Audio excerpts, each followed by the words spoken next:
Stories from eternity.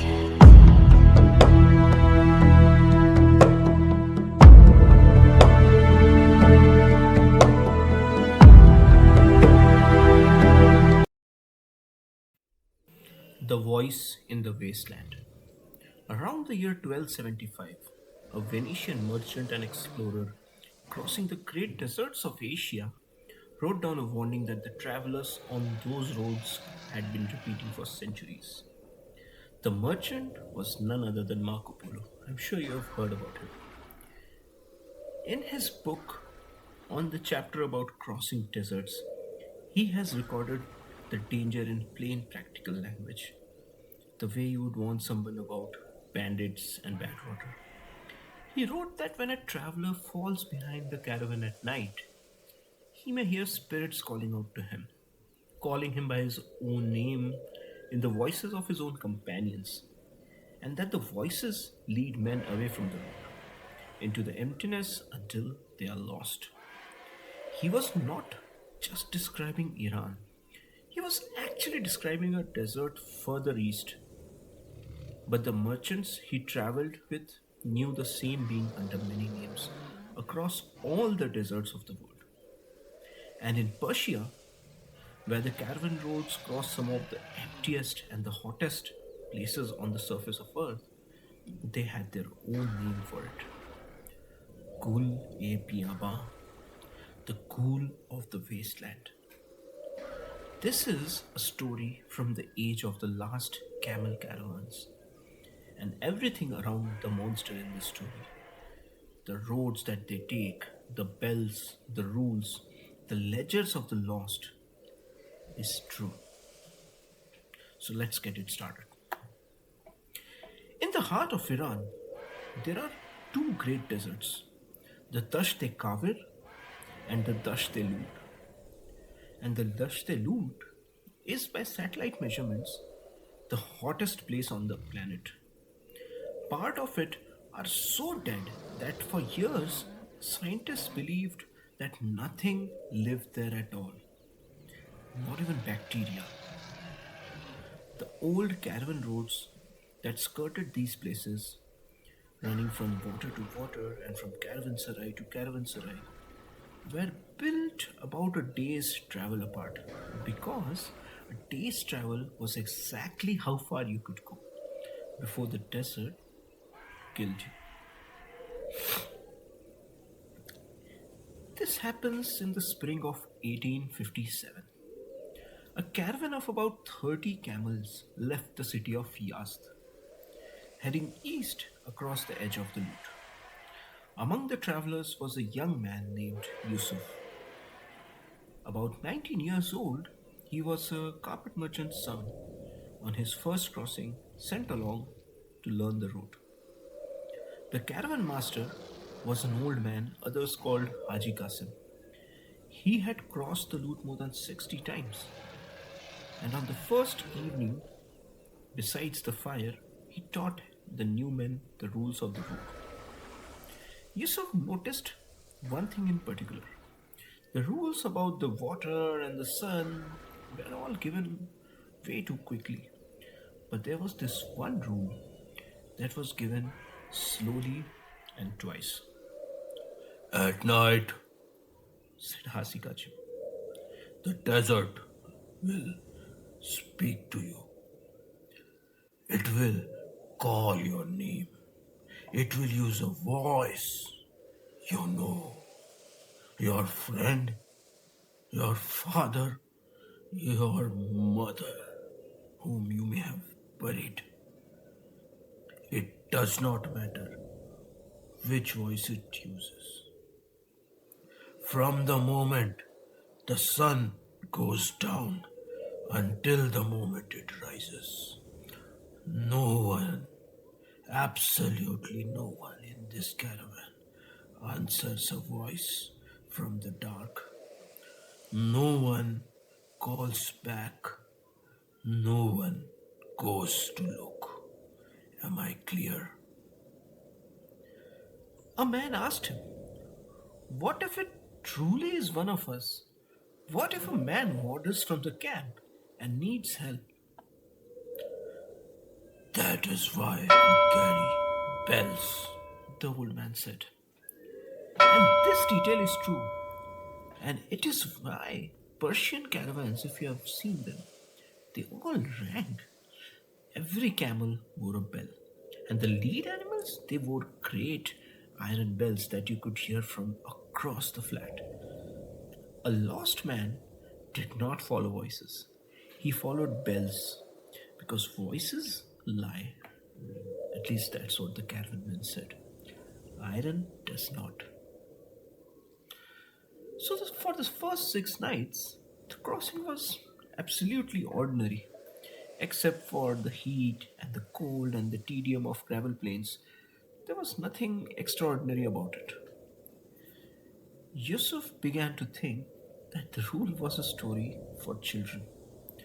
But on the seventh night, camped in the lee of a low clay ridge, Yusuf woke to the sound of a man weeping. It came from outside the circle of sleeping camels. A voice in the dark, perhaps 50 paces out, crying slowly and then calling in a tone of unbearable grief the name of one of the muleteers, Murtaza. Murtaza, it is me, Murtaza. The voice said it was his brother. It said his rope had broken and he had fallen behind, and he had been walking for hours towards the firelight. It begged Murtaza to bring water. Yusuf suddenly stood up. Around him, he saw the shape of other men, awake, rigid, every one of them staring into the dark, but not one of them was moving. Besides the glowing embers, Haji Qasim lay with his eyes open, and when Murtaza rose from his blanket, the old man said just one word: "Sit." But Murtaza did not sit. "My brother trades in Karban," he said. "It is possible. It is possible he followed us. It is his voice, Haji. I know my brother's voice." The voice out in the dark heard him speaking, and it changed. It somehow became more sure of itself. It laughed with joy, his brother's exact laugh, and called again, closer now, and began saying things only a brother would say. A nickname from his childhood, the name of their mother, the name of the street where they grew up. Now, the key thing to remember is this: it knew those things only after Murtaza spoke, not before. Haji Qasim stood and put his body in front of Murtaza and told him what the other men already knew. "Your brother is in Karman. Nothing living crosses this ground on foot at night. The thing out there, it has been listening to this caravan snore and murmur and pray for the past 6 nights, and it has made of its ears." For a moment it seemed finished. Murtaza seemed convinced and he sat down. The voice wept on for a time, wounded and patient, and then it stopped weeping. And finally, calmly, in the brother's voice, said a single line. It said, "Murtaza, please here with me." Their Ammi, or mother, was dead for 2 years.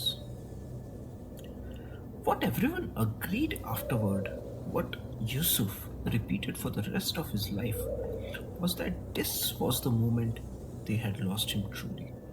Not because he believed his mother was alive, but the voice said it so gently. There was something about it. Whatever grief was still open in that man, the thing had found it. The way water finds a crack. Murtaza went over the baggage line in the dark before anyone could hold him. They heard his footsteps going out, his voice calling out his brother's name, and the other voice answering him. Same warm and loving, but moving away. Both voices together, but then further and further and further. And then finally nothing. The rules of caravan was absolute. And it sounds like cruelty until you really understand it. No one goes after a taken man.